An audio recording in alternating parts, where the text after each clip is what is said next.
आखिरी क्लास, जिसमें हमने कहानी को विस्तृत रूप से तो जान ही लिया, कहानी का परिदृश्य, कहानी की विकास यात्रा, हिंदी कहानी की विकास यात्रा, हिंदी कहानी के विभिन्न पड़ाव में आने वाले विभिन्न कहानी आंदोलन से संबंधित कहानियां। तो आज और कुछ कहानियां बाकी रह गई थी। MSD 12 खंड 4 की कहानियां, भारतीय भाषा की कहानियां। आज हम चर्चा करेंगे उर्दू की कहानी तोबा टेक सिंह। पंजाबी की एक कहानी है अपना अपना कर्ज, और जवाबी कार्ड कश्मीरी भाषा की कहानी, और 5 पत्र मैथिली भाषा की कहानी की आज हम चर्चा करेंगे। जो भी स्टूडेंट्स क्लास में बने हुए हैं अपना एनरोलमेंट नंबर मैसेज बॉक्स में टाइप कर दें।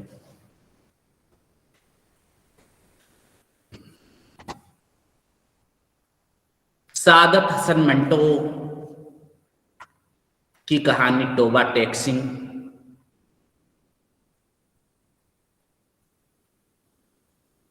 मंटो उर्दू के एक महान कथाकार थे, जिनका जन्म 11 मई 1912 को हुआ था,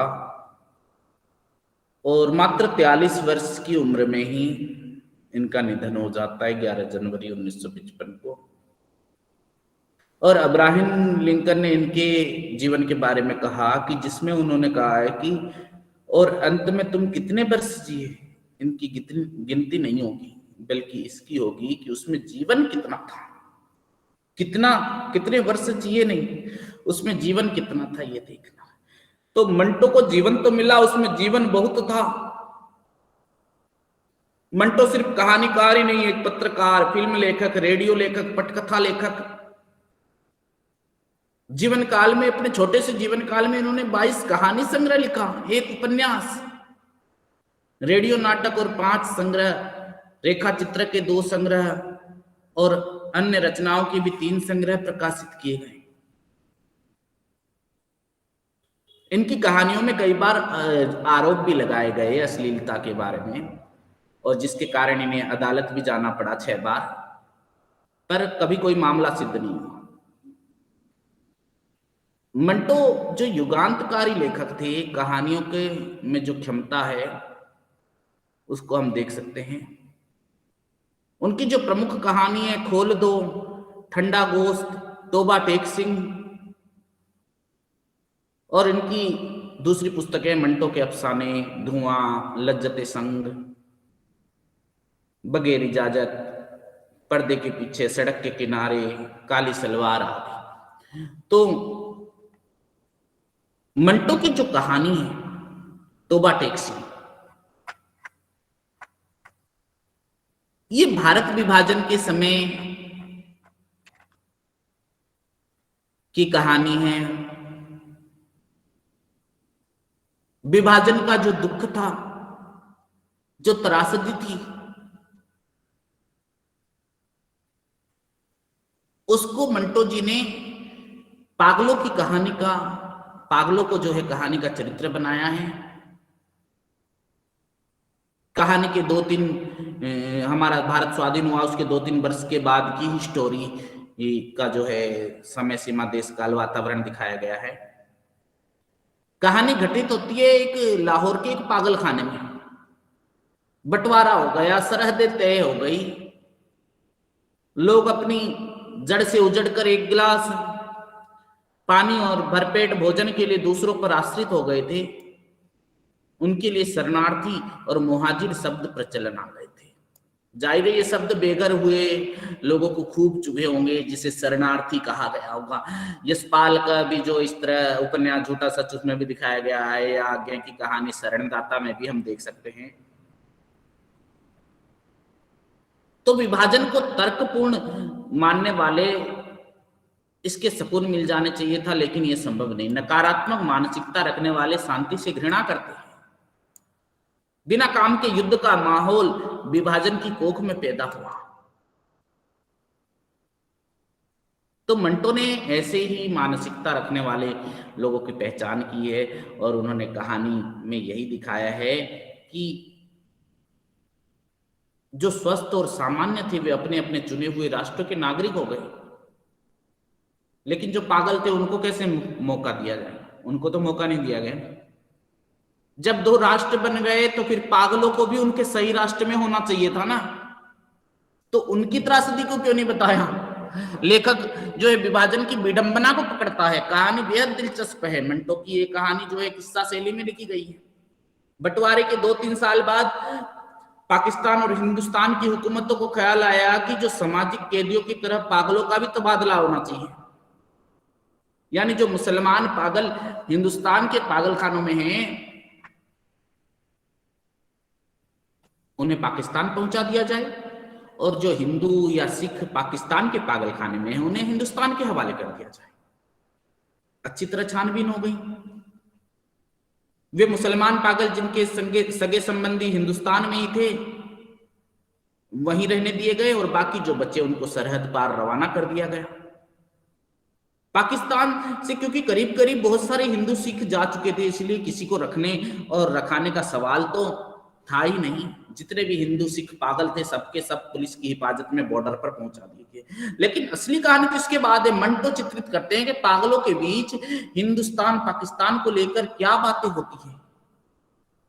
सीधे कहानी का एक अंश देखिए। एक मुसलमान पागल जो 12 बरस से हर रोज वकायदी के साथ नमाज पढ़ता था, मुसलमान पागल, उससे जब उसके एक दोस्त ने पूछा, मौलवी साहब ये पाकिस्तान क्या होता है, तो उसने बड़े सोच विचार के साथ जवाब दिया, हिंदुस्तान में एक ऐसी जगह है जहां उस्तरे बनते हैं। तो दोस्त संतुष्ट हो गया, ये सुनकर। हाँ। इसी तरह सिख पागल ने दूसरे सिख पागल से पूछा, सरदार जी हमें हिंदुस्तान क्यों भेजा जा रहा है, हमें तो वहां की बोली भी नहीं आती। दूसरा मुस्कुराया, मुझे तो हिंदुस्तान की बोली आती है, हिंदुस्तान बड़े शैतानी आकड़ आकड़ फिरते हैं। तो एक दिन नहाते नहाते एक मुसलमान पागल ने पाकिस्तान जिंदाबाद का नारा इस जोर से बुलंद किया कि फर्श से फिसलकर गिरा और बेहोश हो गया। तो ये चित्रित करते हुए मंटो ने उन अपराधियों के बारे में बताते चलते हैं जिन्हें फांसी की सजा से बचाने के लिए उनके प्रभावशाली रिश्तेदारों ने उन्हें पागल सिद्ध कराकर पागल खानों में रखवा दिया था। उन्हें फांसी की सजा सुनाई दी थी, तो उनके परिवार वालों ने पागल कहकर उन्हें पागल खानों में रखा दिया। तो इस कहानी में जब हम पढ़ते हैं तो बीच बीच में जो आधा गांव राही मासूम राजा का जो विभाजन के संबंध में लिखा गया उपन्यास है, और कुछ लोग प्रसंग बिल्कुल मिलते जुलते से लगते हैं, पर मंटो ने लिखा कि वे पागल जिसका दिमाग पूरी तरह से पागल नहीं हुआ था, इस बखेड़े में गिरफ्तार तो थे, वो पाकिस्तान में है या हिंदुस्तान में। अगर हिंदुस्तान में है तो पाकिस्तान कहाँ है? अगर पाकिस्तान में है तो ये कैसा हो सकता है कि कुछ अरसे पहले ही रहते हुए हिंदुस्तान में थे? ये प्रसंग कहीं भीतर तक छू जाता है। देश न छोड़ने की वजह पागल में भी अलग अलग किस्म की है। एक पागल का रोचक किस्सा भी कहानी में दिया गया है, देख लीजिएगा। तो कहानी को जिस पागल के माध्यम से अपना मंतव्य मिलता है वह है बिशन सिंह नामक सरदार। टोबा टेक सिंह नामक एक गांव का रहने वाला सिख युवक।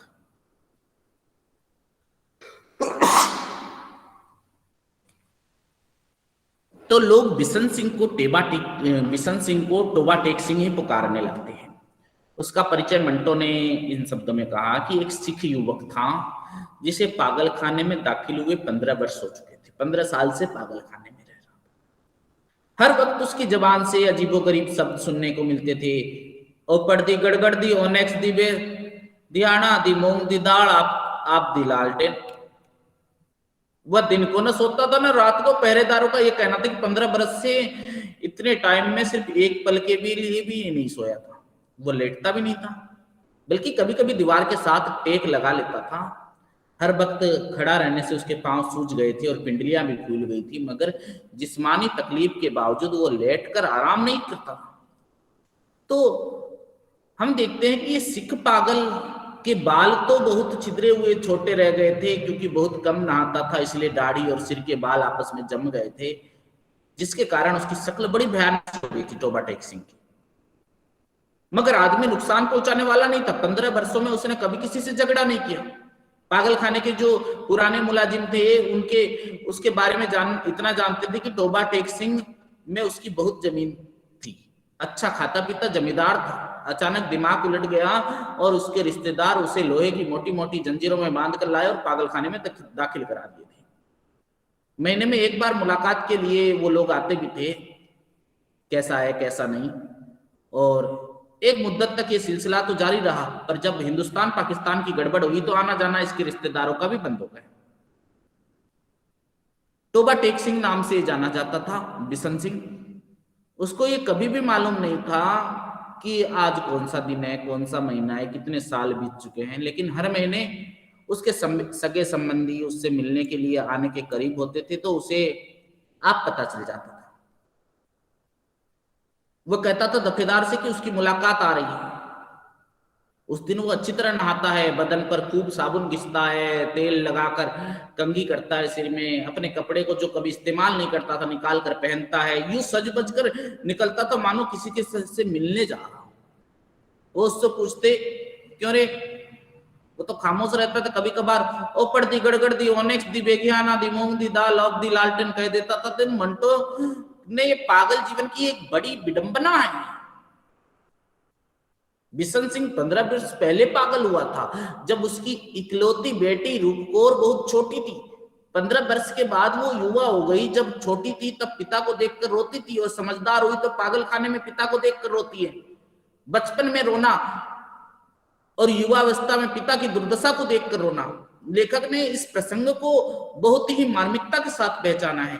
उस बेटी की मनोदशा पर विचार कीजिए, जिसे उसका पिता भी पहचान नहीं पाता होगा। उसके सामने उसका पिता खड़ा होगा और उस पिता के बारे में सोचिए जिसकी स्मृति में मेरी बेटी अभी छोटी ही है, सोच रहा है।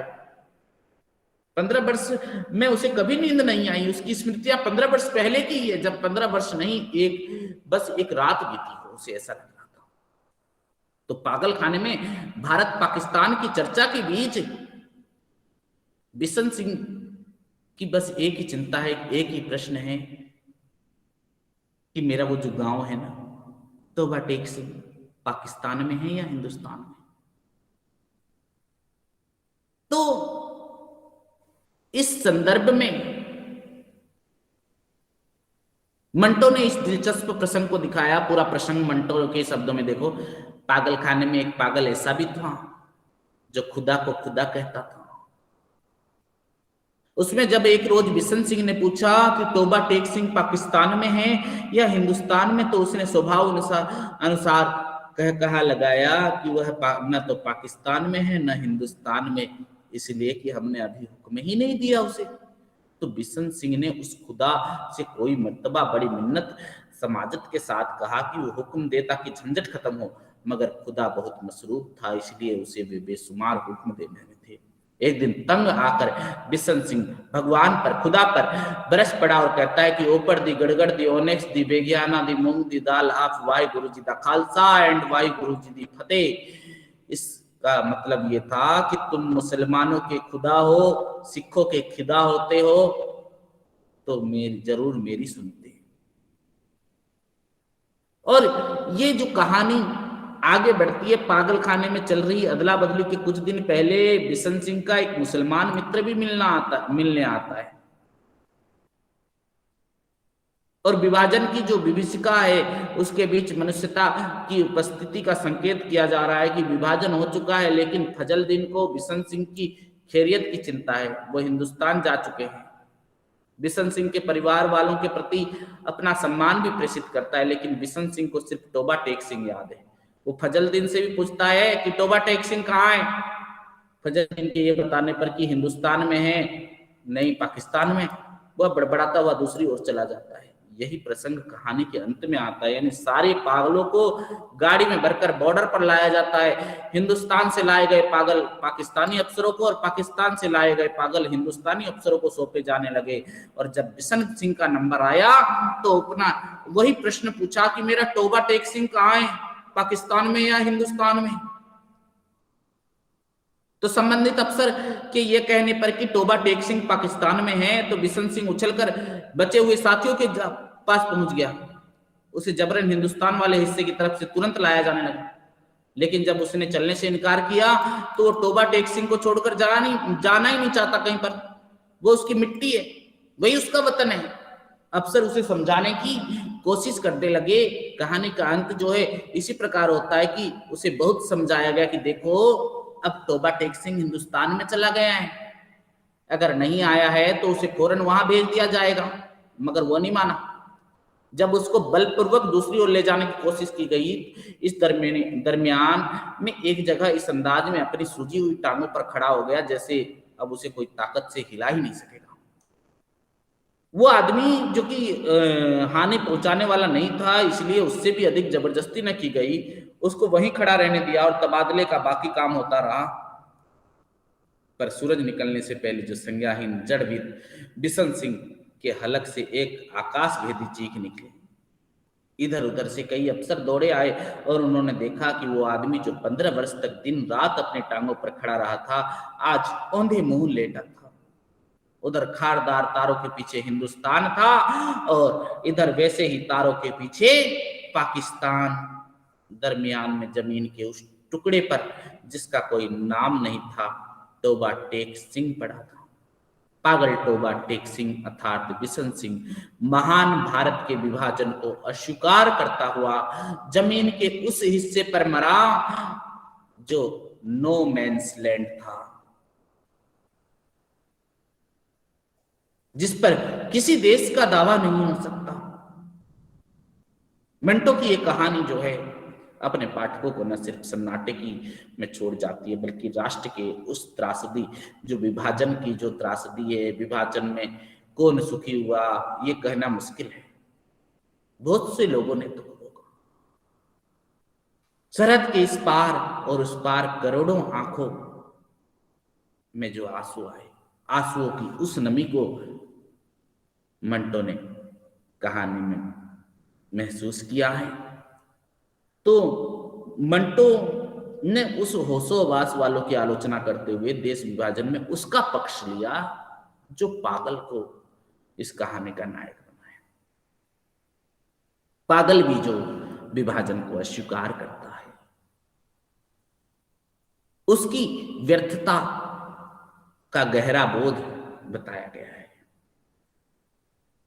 कहानी ये बताती है कि साधारण लोग तो विभाजन के पक्ष में बिल्कुल नहीं थे और यहां तक कि पागल भी पक्ष में नहीं था। यह मुट्ठी भर लोगों का पकाया दिमागी पुलाव था कि आज भी सरहद के दोनों ओर ऐसे लोग मिल जाएंगे जिनके घाव अभी तक नहीं भरे।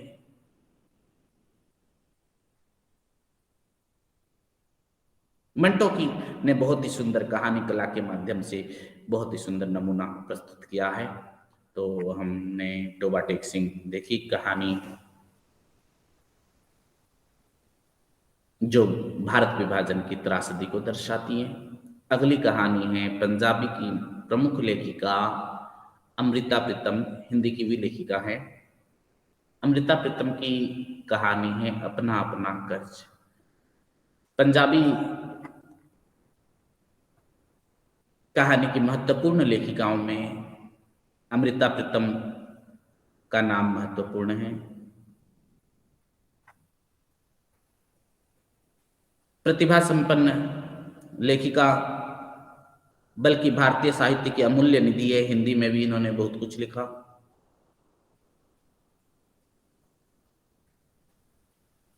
उन्होंने करीब 1 दर्जन से अधिक उपन्यास लिखे। जयसिरी, डॉक्टर देव पिंजर, आलना, अश्रु, एक सवाल, बुलावा, बंद दरवाजा, रंग का पत्ता, बहुत सारे जो है कहानी संग्रह भी प्रकाशित हुए। 6 कहानी संग्रह, 26 वेरे बाद, जंगली बूटी, चानन का हड़का, काला गुलाब। जंगली बूटी काला गुलाब जो है एक इनका कहानी संग्रह था। तो अमृता प्रीतम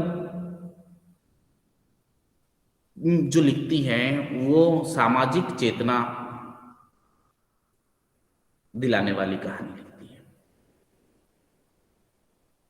तो इनकी जो कहानी है अपना अपना कर्ज, उसको हम देखते हैं। एक लंबी कहानी है अपना अपना कर्ज, उसको हम जल्दी ही विश्लेषण कर लेते हैं। ये भी देश विभाजन से संबंधित कहानी है। क्योंकि अमृता प्रीतम ने विभाजन की समस्या को खुद देखा है, खुद भोगे हुए पल को लिखा है, उसको दिखाया है। अपना अपना कर्ज कहानी में भी वही विभाजन की त्रासदी को देखते हैं। और इसमें जो है लेखिका ने देश विभाजन के बाद जो उजड़ कर आए शरणार्थियों की जो पुनर्वास की समस्या को दिखाया गया है। जैसे बेघर हुए लोग के मकान तो बना रहे हैं, लेकिन उसे घर बनाने के लिए जो है वो गायब है। जो भारत पाकिस्तान के समय, विभाजन के समय जो स्वतंत्रता मिली, वो तो जुल्म है, जुल्म और लूट दंगों से प्राप्त हुई, वह दिखाने की चेष्टा की। नारी व्यथा को दिखाया। तो अपना अपना कर्ज कहानी का आरंभ विभाजन के बाद विस्थापित हुए लोगों के नए आशियाने बनाने से आरंभ होती है। यहाँ नई बन रही है बस्ती में सभी एक दूसरे के अनजाने हैं।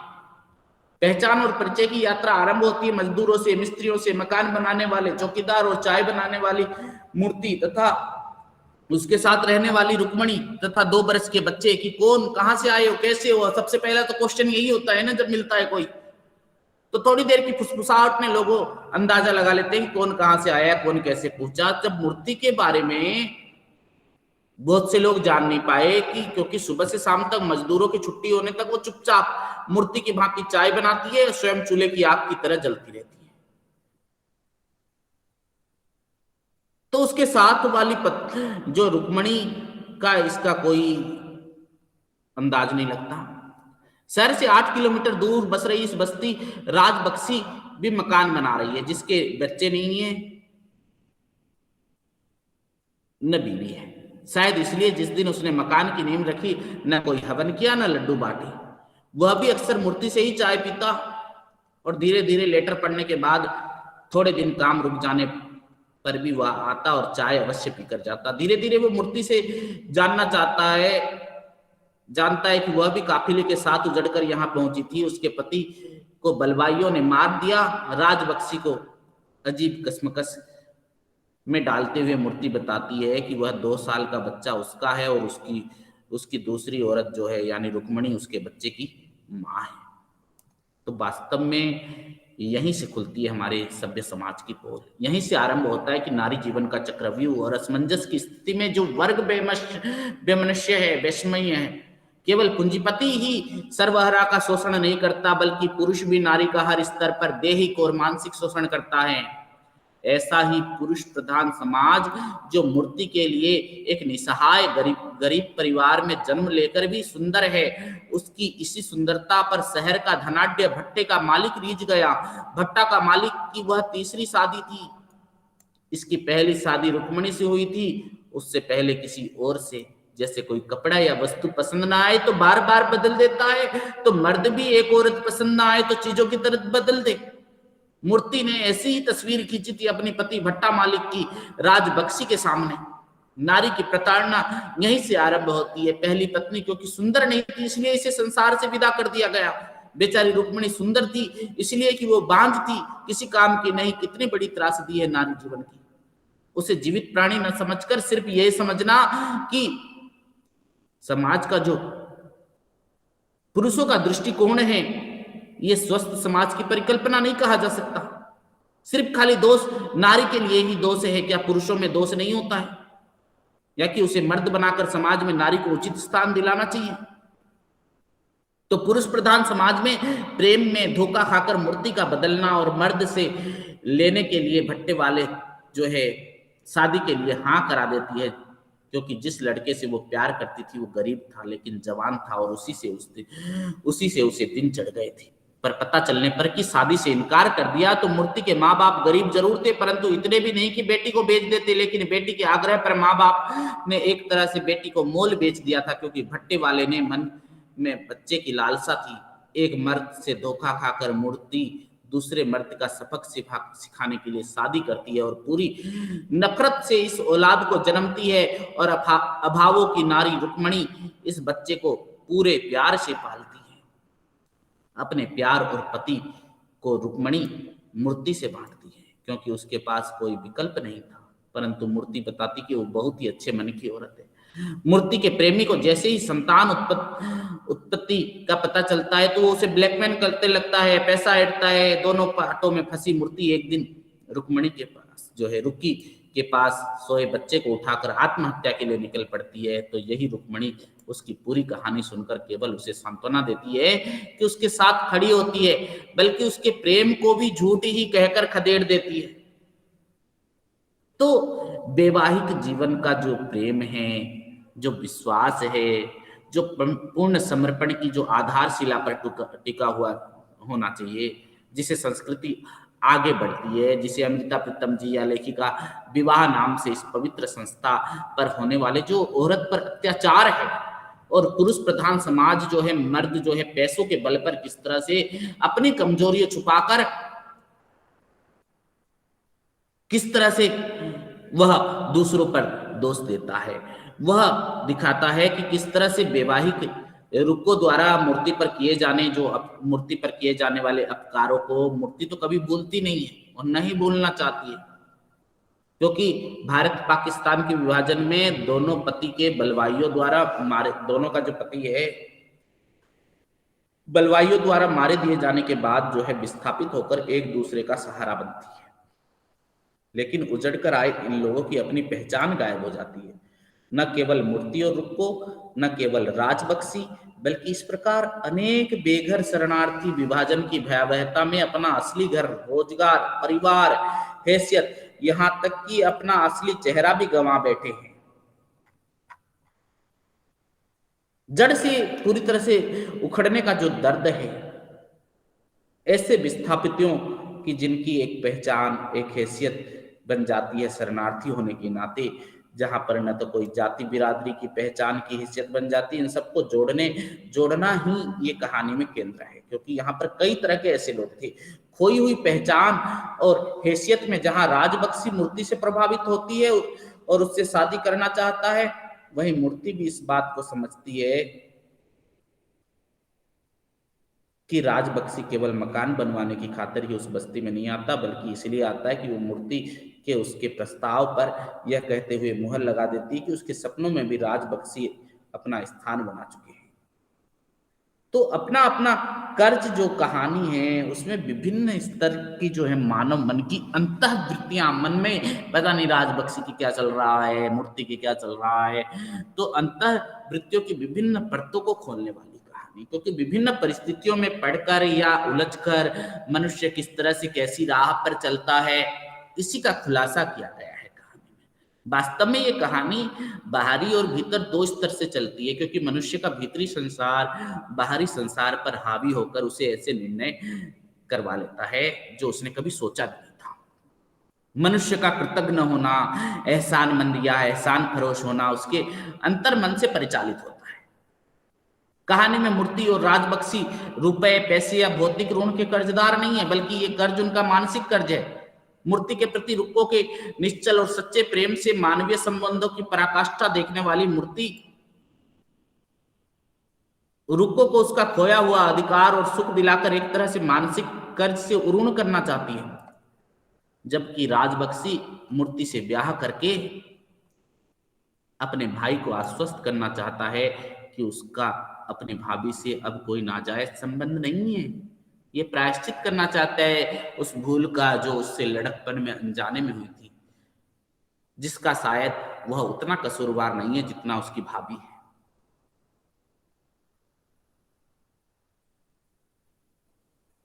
मानसिक धरातल पर अपने अपने बोझ तले दोनों पात्र जो है कर्ज उतार कर ऋण होकर एक तरह से प्रायश्चित करना चाहते हैं। पूनम जी, ये क्लास MSD 12 की कहानी की हो रही है। आज आखिरी क्लास है, MSD 12 का खंड 4 की क्लास हो रही है पूनम जी। ओके सर, ब्लॉग से हो रहा है क्या सर?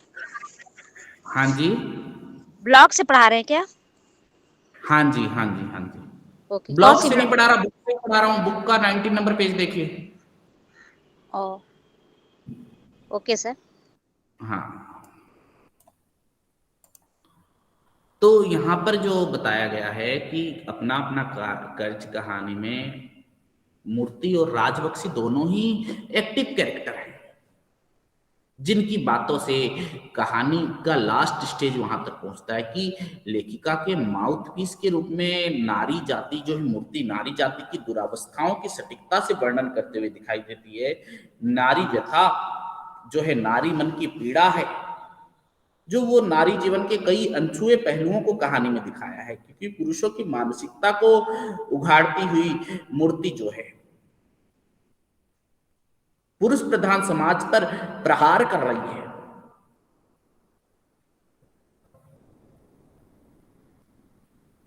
अगर घर की औरत को, पत्नी को केवल इसलिए बार बार प्रताड़ित किया जाए कि वो असुंदर है, तो हाड़ मांस की वो नारी की स्थिति मरे जैसी होती है। इतना ही नहीं, लेखिका ने यह भी दिखाया है कि औरत केवल बच्चे जन्मने वाली मशीन नहीं है।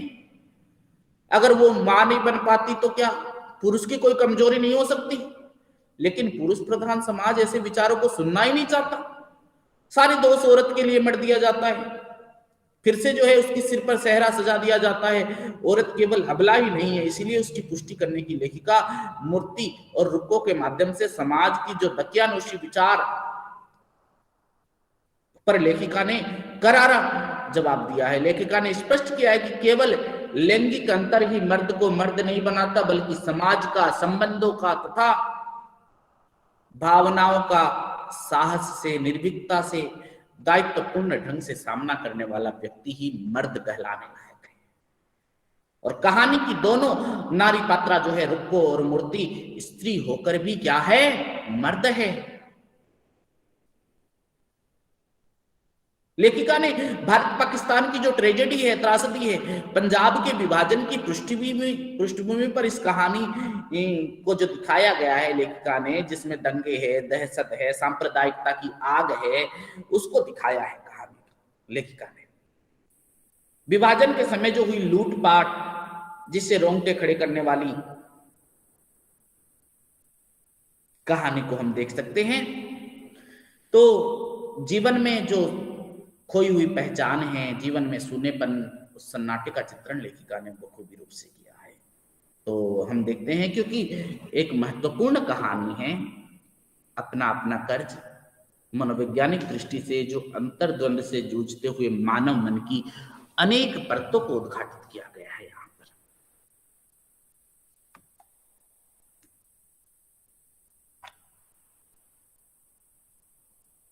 अगली कहानी है कश्मीरी कहानी, जवाबी कार्ड। दीनानाथ नादिम की कहानी। ये पहले मॉडर्न कहानीकार हैं, आधुनिक कहानी है, जिन्होंने सिर्फ इस भाषा में कहानी विधा में लिखने का रास्ता खोला, बल्कि प्रगतिशील चेतना से भी परिचित कराया। मूलतः कवि थे दीनानाथ नादिम।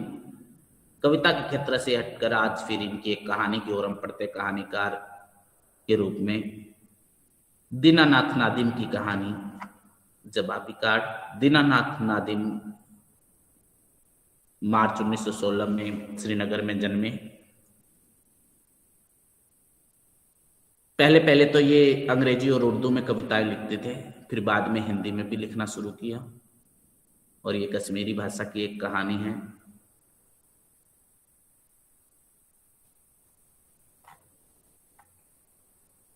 तो विभाजन को इन्होंने बखूबी रूप से देखा है, और कश्मीरी भाषा में कहानी का विकास बहुत पहले हो चुका था। और ये कहानी इनकी जो है जवाबी का 1950 में प्रकाशित हो चुकी है। क्वंग पोस्ट पत्रिका में प्रकाशित हुई थी। तो जवाबी कार्ड कहानी भी जो है हम देखते हैं कि इसके पीछे लेखक का मकसद क्या है। तो जवाबी कार्ड होता क्या है, पहले ये जानो। जब पहले पोस्ट कार्ड होता था ना, पोस्ट कार्ड के साथ जवाबी कार्ड भी लगा हुआ होता था, क्योंकि चिट्ठी लिखने वाला उस पर कुछ नहीं लिखता था, केवल अपना पता लिख देता था और पत्र पाने वाला चिट्ठी पाते ही जवाबी कार्ड पर जवाब लिखकर वापस भेज देता था। अब कम ही ऐसा देखा जाता है आजकल, तो चिट्ठी तो मानो बंद ही हो गई। चिट्ठियों में तो आजकल संदेश दिया ही नहीं जा रहा, आजकल तो चिट्ठियों की जगह जो है मोबाइल फोन ने ले लिया। मोबाइल फोन में भी कई तरह के ऐप खुले हुए हैं, उससे मैसेज कर दिया जाता है। चिट्ठी में जो पहले, आजकल तो साथ ही साथ जवाब मिल जाता है, जवाब का इंतजार भी करना नहीं पड़ता।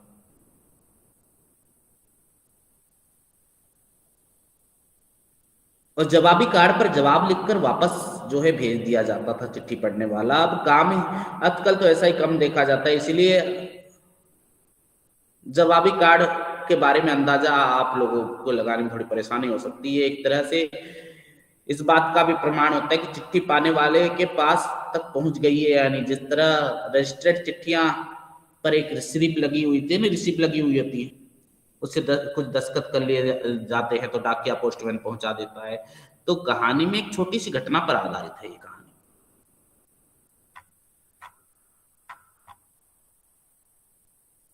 घटनाएं बहुत नहीं है, मगर 2-3 घटनाएं का वर्णन से आसानी से अंदाज लगाया जा सकता है उस समय कश्मीर की स्थितियां क्या थी। ये कहानी का मुख्य पात्र है गुल साहब।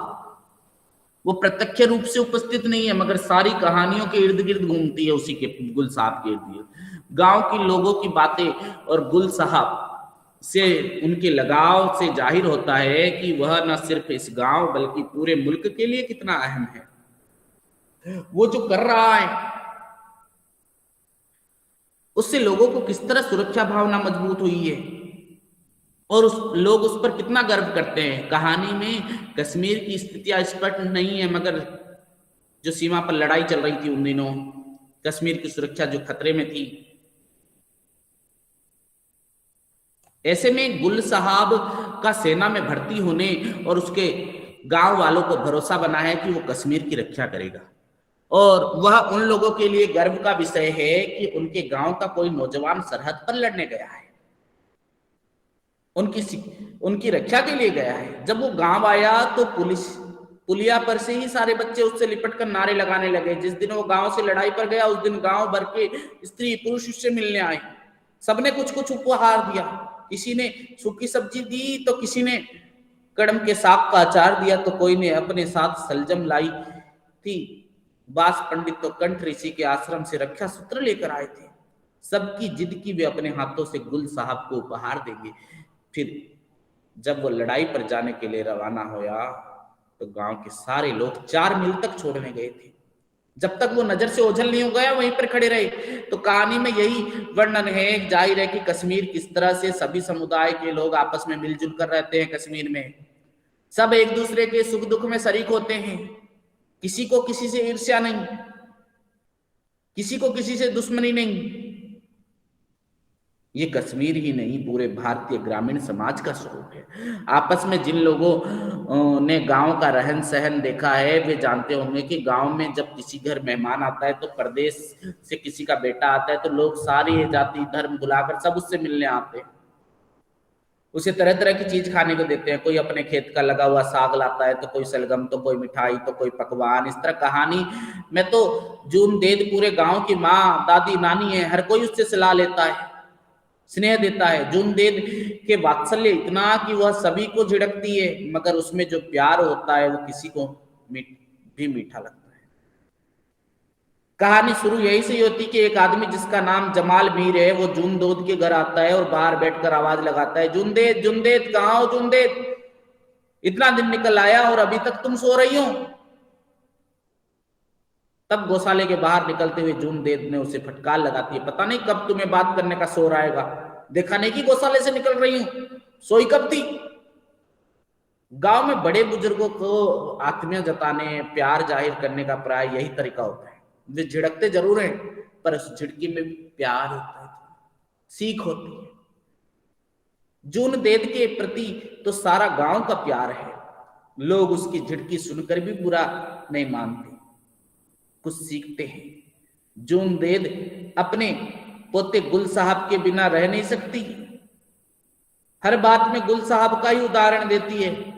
उसी की किसी बात का उल्लेख करती है, मगर उससे भी इसी तरह प्यार जताती है, झिड़की देकर ही।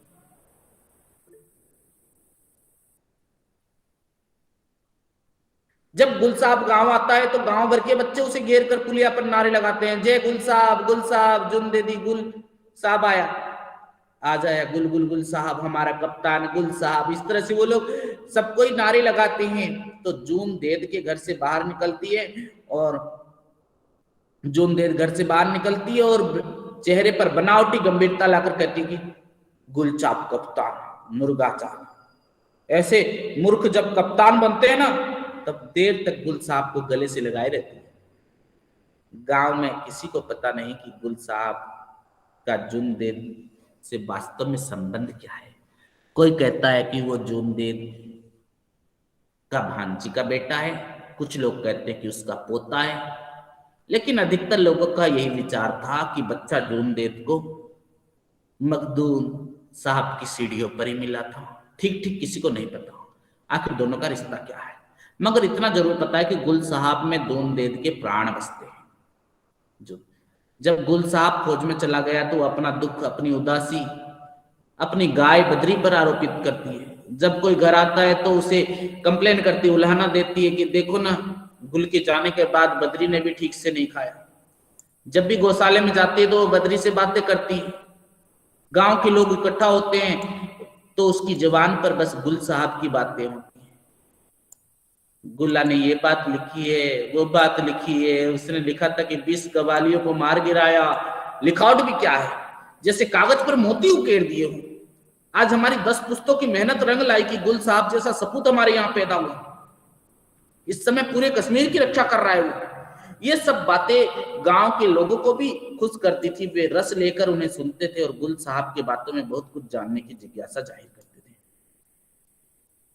तो गांव में बूढ़े बुजुर्ग भी इसी तरह अपने किसी आत्मीय, किसी अजीज के बारे में बातें करते रहते हैं। इसी तरह बातों का उल्लेख करने का मकसद यही कि दीनानाथ नादिम दिखाना चाहते हैं, लेखक ये दिखाना चाहते हैं किसी भी तरह न सिर्फ जून देद गुल साहब को बहुत चाहती है, बल्कि पूरे गांव के लोग उसे चाहते हैं। यहाँ जाति धर्म कोई दीवार नहीं है। और कहानी का अंत भी तब होता है जब गांव के लोगों को सच्ची आत्मीयता देखने को मिलती है। डाकिया गुल साहब का खाली जवाबी कार्ड दे गया है, उस पर कुछ नहीं लिखा है, एकदम कोरा। ऐसा भी कभी नहीं हुआ कि जून देद ने चिट्ठी लिखी और गुल साहब उसका जवाब में कुछ न लिखे। गांव की पुलिया पर ही वास पंडित के हाथ में डाकिया वह जवाबी कार्ड दे गया। इस तरह खाली कार्ड देखकर वास पंडित और दूसरे लोग अंदाजा लगाते हैं कि कहीं गुल साहब लड़ाई में मारा तो नहीं गया। जो भी ये कार्ड देखता है मायूस हो जाता है। सबके चेहरे पर उदासी गिराई है। अब समस्या यह है कि खबर जून देद को किस तरह से सुनाई जाए, उसे संभालना मुश्किल होगा। जब सारे लोग मिलकर जून देद के घर पहुंचते हैं तो वहां का दृश्य काफी मार्मिक है। यह किसने चाहा? हमारे दुर्भाग्य ने। कल जब्बर डाकिया आया, उसने गुल साहब का कार्ड थमा दिया जो खाली था। जैसा यहां से जून देद ने भेजा था वैसा ही वापस लौटा था। वह शायद मोर्चे पर। इसके आगे और कुम्हार कुछ न बोल पाया। एक एक करके सब लोग निर्जीव से जून देद के घर पहुंचे। जून देद आज भी गाय को घास डालने गौशाला गई हुई थी, अंदर गई थी। तुम पागल हो गई हो, सिर झुकाए क्यों बैठी हो? जब से वो जहाज पर गया तब से तुम्हें पता नहीं क्या हुआ? ऐसे तो काम नहीं चलेगा। जून देद गौशालों में गायों से बातें कर रही थी और इसी बीच बरामदे में लोगों के खांसने की आवाज सुनाई पड़ी। अंदर से ही पुकारा, कौन वास हो, इतनी जल्दी क्यों आए हो? गौशाला से निकलते हुए स्वयं ने कहा, गुल्ला ने बद्री को भी बेकार कर। लोगों को कोई आपत्ति है कि कोई? लोगों ने झुंड को देखकर जून देद हक्का बक्का हो गई। क्यों, क्या आप लोग झगड़ा किए हो क्या? बोलते क्यों नहीं? सभी लोगों को सांप सूंघ गया क्या? कोई कुछ न कर सका। बोले, गूंगे हो क्या, गूंगे हो, बात करो बात। जून देद का रंग बदलने लगा। तुमको क्या हुआ? मुझे क्या हुआ? अंत में वास पंडित ने सिर झुकाए धीमे स्वर में कहा, हिचकियां बंद गई, आंसुओं की धारा बहने लगी। सभी लोग भयभीत हो गए। जून देद को कुछ महसूस होने लगा, पर स्वयं से वो कुछ दूसरों से न बोली। मेरा गुल्ला ठीक है क्या? वो नहीं जानता कि कितने की आहुति देकर कितनों के बदले? वास पंडित ने साहस बटोर कर कार्ड जुन देव को थमा दिया, यह जवाबी कार्ड कल पहुंचा परंतु खाली है मालूम नहीं। जुन देव जड़ होकर रह गई।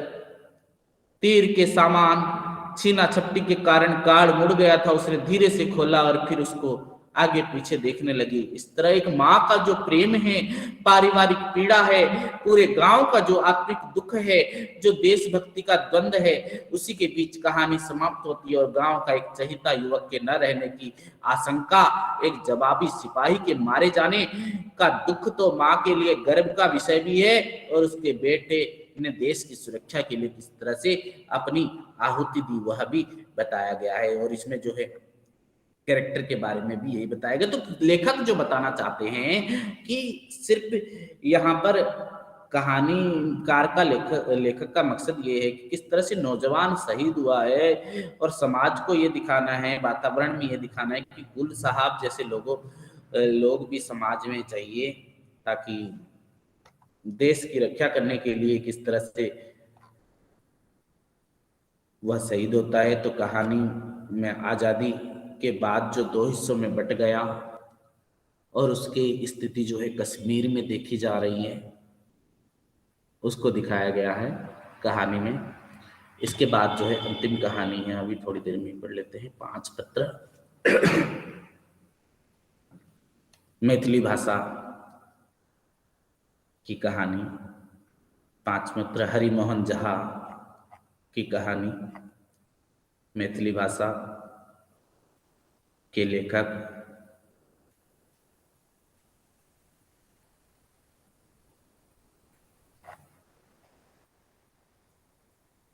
पांच पत्र कहानी में हम देखते हैं कि किस तरह से हरिमोहन झा की एक महत्वपूर्ण कहानी है। मिडिल क्लास फैमिली की जो मैथिल नागरिक के 40 वर्षों के दाम्पत्य जीवन की यात्रा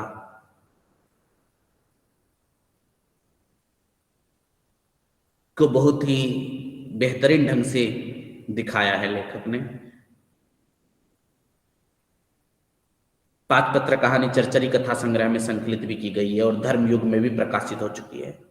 पत्र शैली में लिखी गई है कहानी, इसीलिए इस कहानी के शीर्षक से ही आप लोगों को पता चलता है कि शैली पत्रक युग। 10-10 वर्षों के अंतराल में एक मैथिली पति द्वारा अपनी पत्नी को एक एक पत्र लिखा गया है। पहला पत्र जनवरी 1919 को देवकृष्ण ने दरभंगा से लिखा था, जब वो आचार्य की परीक्षा देने वाले थे। नई नई शादी हुई थी, तो उस लेटर में, पत्र में पत्नी को प्रियतम का संबोधन दिया है। पत्नी द्वारा लिखी गई 4 पंक्तियों को 400 बार पढ़ जाने के लिए वो उल्लास की उमंग से अतृप्त है। पत्नी पढ़ रही है प्रियतम, अगले अनुच्छेद में राधा रानी, फिर अगले अनुच्छेद में प्राणेश्वरी, फिर अगले अनुच्छेद में हृदयेश्वरी का संबोधन किया गया है। और पत्र समाप्त करते हुए लिखते हैं कि आप ही का कृष्ण। अपना पूरा नाम लिखकर राधा रानी के कृष्ण हो जाता है। निर्वाह हेतु पिता से मिले पैसे से बचत करके पत्नी के लिए चंद्रहार बनवाता है। फिर 10 वर्ष बाद, उसके 10 वर्ष बाद, 1919 के 10 वर्ष बाद 1929 को आते आते देवकृष्ण हथुआ संस्कृत विद्यालय में नौकरी शुरू कर देता है। उस समय गृहस्थ जीवन चल रहा है, बाल बच्चे वाले हो गए, पारिवारिक जिम्मेदारी सिर पर आ गई। फिर वो प्रियतमे वाला संबोधन कहा, थोड़ा उससे घट जाता है, नीचे आ जाता है प्रियतमे से। अब वह राधा रानी अब प्रियतमे से प्रिय हो जाती है और खुद जो अपने आप कृष्ण थे ना, संक्षिप्त में परिवर्तित होकर वो आपका देव कृष्ण हो जाता है। वो फिर क्या हो जाता है? देव कृष्ण हो जाता है।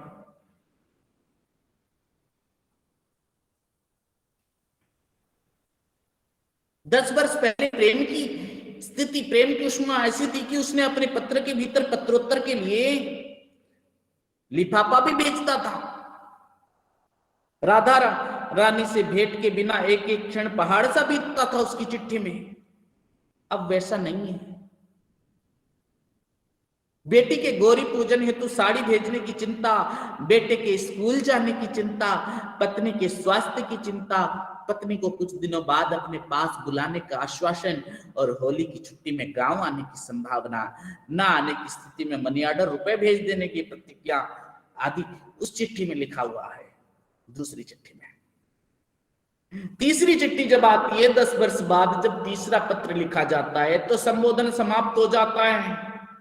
उस समय और न तो प्रिय न प्रियतमे, शुभ आशीर्वाद से पत्र शुरू करते हैं। जब देव कृष्ण शुभ आशीर्वाद का जिक्र करते हुए चिट्ठी लिखते हैं तो पत्नी का पत्र पाकर वे चिंता में पड़ गए हैं। धान की उपज ठीक नहीं हुई, मां के श्राद्ध के लिए कर्ज का ब्याज बढ़ रहा है, और यहां जहां रहते हैं वहां भी लोगों के कर्ज ले चुके हैं। घर में चावल नहीं है। बड़ी बेटी दो बच्चों की मां है, वो मैके आना चाहती है। छोटी बेटी के ब्याह की चिंता है। जलावन के लिए लकड़ी का कोई इंतजाम नहीं है। सारी चिंता, सारी पीड़ा कारण बनी हुई है। गांव जाने की योजना बना भी सकते थे, पर भैंस भी सूख गई तो जाकर क्या करेंगे।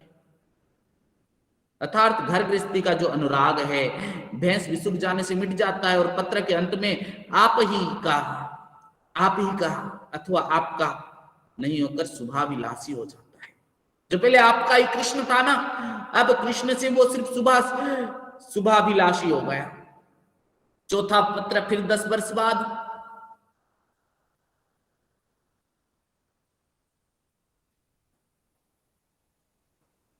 (1949) में देखते हैं चौथे पत्र में क्या लिखा, जो बिना किसी संबोधन के आशीर्वाद से शुरू होता है, बिना किसी संबंध के देव कृष्ण पर खत्म होता है। और इस पत्र में देव कृष्ण अपने बीते हुए जीवन का लेखा जोखा, पत्नी के उपदेश, बेटे के आचरण पर क्षोभ प्रकट करके बेटे की नादानी पर चिंता आदि आदि का जिक्र करते हैं। बेटे की सद्बुद्धि की कामना करते हैं और पत्नी को सलाह देते हैं कि पूत कपूत हो जाए पर माता कुमाता नहीं होती। आप उस पर क्रोध न करें। मैं खुद ही 2 महीने में से बीमार था। आपको पैसे की जरूरत हो तो आपके नाम की जो जमीन है ना उसे बंधक रख ले। चंद्रहार बंधक पड़ा है तो कोई बात नहीं, कभी ईश्वर की इच्छा होगी तो वो भी छूट जाएगा। यानी कर्जदार हो गया आप। 5वां पत्र बेटे को संबोधित है और उससे कुछ चारण शैली में लिखा हो गया, जिसमें बेटे के कृति कर्म की सराहना और पत्नी के आचरण पर किंचित क्षोभ है। अपनी दंबे और संग्रहणी की बीमारी उग्र होने के साथ साथ चौथेपन के बीता राग भाव भी इसी पत्र में दिखते हैं। जहां बुढ़ापे की एकमात्र दवा गंगा जल और एकमात्र वेद जो है भगवान विष्णु दिखते हैं, बेटे को सूचना देते हैं कि आपकी मां की अस्वास्थ्यावस्था की जानकारी से दुख हुआ, पर उपाय क्या है। वृद्धावस्था में तो कष्ट भोगना ही पड़ता है। मैं आकर देखा भी होता, पर आने जाने से 30-40 रुपए खर्च हो जाए रहते। फिर आगे लिखते हैं कि वे कहाँ काशी आकर क्या करेंगे, अपनी परिचर्या तो कर नहीं पाते, मेरी सेवा क्या करेंगे। फिर आप जैसा सुयोग्य बेटा बहू है तो यहाँ आकर क्या करेंगे। आयुमती बहू को गृह लक्ष्मी कहकर शुभ आशीर्वाद देते हैं और उनके साथ अपनी पत्नी की भर्त्सना करते हैं। कहते हैं कि वे जमीन भर मुझे देखती रही, जीवन भर मुझे दुख देती रही, पर बेटे को उपदेश देते हैं, माता को माता भी हो जाए पर पुत कपूत नहीं हो सकता।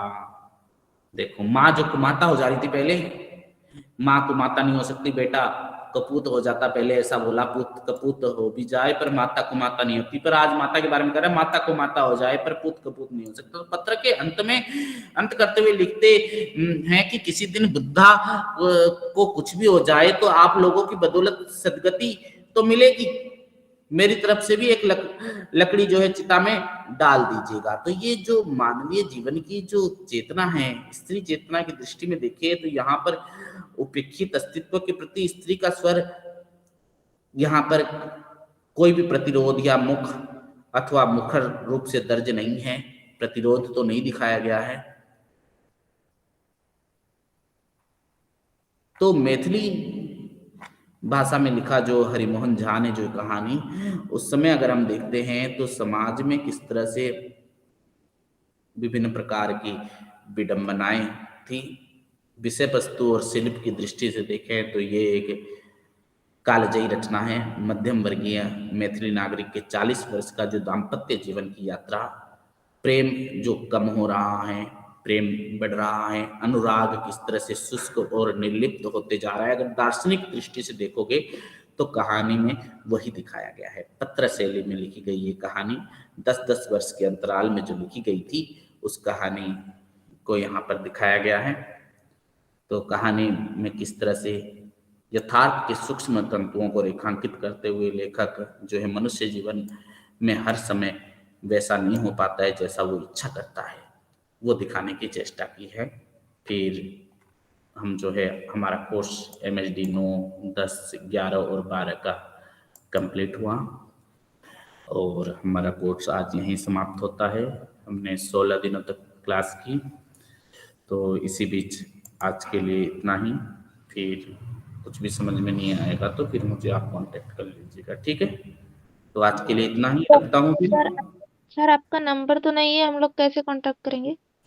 नंबर मैंने दिया था ना, देखिए मैसेज बॉक्स में दे देता हूँ, ठीक है।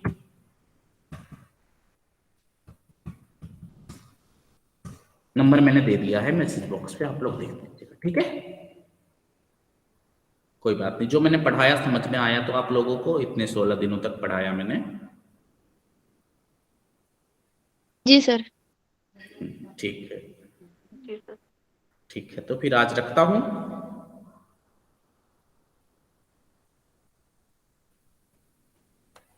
Thank you sir, thank you so much sir. Thank you sir. ठीक है, ठीक ठीक है, धन्यवाद। ठीक है, फिर रखता हूँ। हाँ, सर फिर आपकी क्लासेस कब होंगी? पता नहीं मैडम जी, अब तो ये सेशन की तो कंप्लीट हो गई। मैंने 16 दिन अभी कंटिन्यूस क्लासेस ली। फिर जब भी हाँ क्लास जी। होगी आपके पास मेल जाएगा या मैसेज कर दिया जाएगा ग्रुप में, पता चल जाएगा आपको, ठीक है Pinky ji. Thank you sir, thank you हाँ, जी। आपने शायद पिछली बार भी क्लास की थी मेरी यही क्लास ना। जी सर, हाँ जी सर। हाँ, सर तेजिंदर जी अच्छी भी लगी थी हाँ, इसलिए कोई इसलिए फिर बात नहीं। दोबारा किया। हमें तो जब भी मिलेगी हम बार बार ज्वाइन करेंगे सर। हाँ, धन्यवाद। हम भी यही चाहते हैं आपसे कि किसी तरह से स्टूडेंट बने रहें, स्टूडेंट समझ में आए स्टूडेंट्स को, आप जैसे स्टूडेंट जी बने सर। रहें। और आप जो है अच्छी तरह से, बहुत अच्छी तरह से पढ़ती भी हैं और क्वेश्चन वगैरह भी करती हैं। सविता जी भी, तेजिंदर जी भी पिछले बार भी बनी हुई थी, इस बार भी बनी हुई है। आपने कॉन्टिन्यूस में देखा कि कुछ स्टूडेंट्स है जो आपने कॉन्टिन्यूस पूरी 16 दिनों की पूरी चैप्टर की क्लास की है, कोई भी क्लासेस आपने मिस नहीं की। तो इसीलिए आपको बहुत जी बहुत सर, धन्यवाद।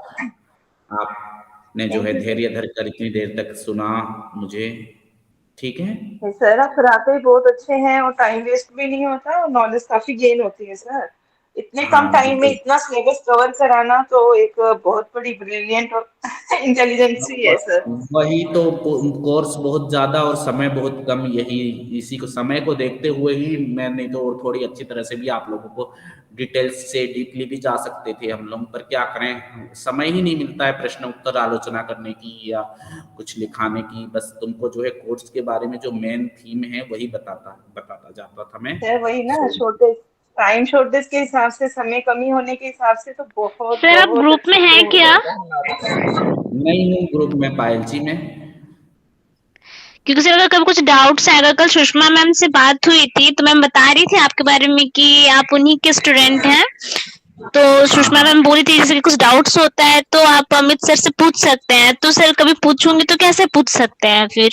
तो मैंने अभी नंबर दिया ना मैसेज बॉक्स पे, आप नंबर से कांटेक्ट कर लीजिएगा। अच्छा हाँ, या फिर आप कौन से स्टडी सेंटर से हैं?